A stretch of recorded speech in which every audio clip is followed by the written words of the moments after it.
जय जिनेन्द्र, चंचल पामेचा, कोटा, राजस्थान से। जैन आगम पर आधारित प्रतिदिन 8 कर्मों को क्षय करने का थोकड़ा।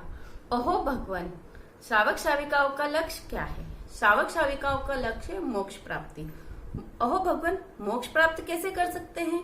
8 कर्मों को क्षय करके मोक्ष प्राप्त कर सकते हैं। अहो भगवान, प्रतिदिन 8 कर्मों को क्षय कैसे कर सकते हैं? 12 प्रकार की छोटी छोटी तपस्या करके 8 कर्मों को क्षय किया जा सकता है। अहो भगवान, कौन से कर्म को क्षय करने के लिए कौन सा तप करेंगे? वो इस प्रकार है। ज्ञानावर्णी कर्म को क्षय करने के लिए स्वाध्याय तप करेंगे। श्रावक श्राविकाओं को प्रतिदिन 50 या 100 गाथा का स्वाध्याय करना चाहिए। अगर स्वाध्याय नहीं आता है तो 25 नौकार सूत्र का स्मरण करके केवल ज्ञान की प्राप्ति कर सकते हैं। दर्शनावर्णी कर्म ध्यान तप से। सामान्य धर्म को जानना दर्शन है। किसी भी वस्तु पर मन को एकाग्र करना ध्यान है। भगवान द्वारा बताई हुई वाणी शरीर और आत्मा अलग है, इस पर चिंतन करना दर्शनावर्णी कर्म को क्षय करके केवल दर्शन की प्राप्ति कर सकते हैं। वेदनीय कर्म काया क्लेश और रस परित्याग तप। सम्यक प्रकार से शरीर को कष्ट पहुंचाना, सर्दी गर्मी आदि सहन करना, विविध प्रकार से आसन करना, प्रतिक्रमण विधि पूर्वक करना आदि।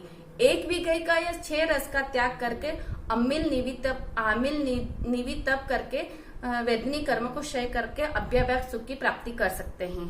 मोहनी कर्म किंग ऑफ कर्म कायोत्सर और पति संलीनता तप। निश्चित समय के लिए शरीर के मोह को त्यागना, मच्छर आदि के डंग से भी कायुसर भंग नहीं करना कायुसर है। प्रतिसंलीनता इंद्रियों पर नियंत्रण रखना प्रतिसंलीनता है।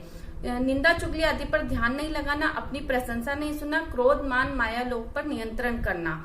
आयुष्य कर्म अनशन तप। आयुष्य कर्म को क्षय करने के लिए अनशन तप करना चाहिए, जैसे नौकारसी पोरसी आदि। नाम कर्म को क्षय करने के लिए अनोत्री तप करना चाहिए। भूख से कम खाना ही अनोत्री तप नहीं होता, कम परिग्रह करना, कम बोलना, कसाइयों को कम करना भी अनोत्री तप में आता है। गोत्र कर्म को क्षय करने के लिए विनय तप करना, बड़ों का मान सम्मान करना, विवेक रखना, वंदना करना, बड़ों को साता पहुंचाना विनय तप है। धर्म का मूल ही विनय है। विनयता से बुद्धि बढ़ती है और विचारों में निर्मलता आती है।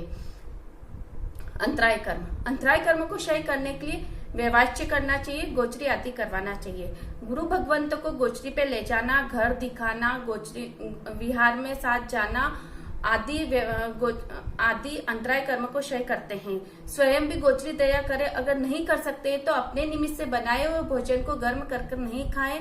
साधु साध्वी गण आदि की सेवा करना और भाव रखना अंतराय कर्म को क्षय करते हैं। प्रायश्चित तप अंतिम तप है। प्रायश्चित तप से 8 कर्म को क्षय किया जा सकता है।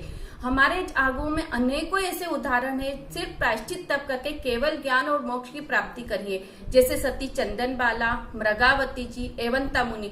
ऐसे अनेकों महान आत्माओं ने अपने कर्मों को क्षय करके मोक्ष प्राप्ति करिए। आगम विरुद्ध कुछ कहने में आया हो तो मिच्छामि तुक्कडम।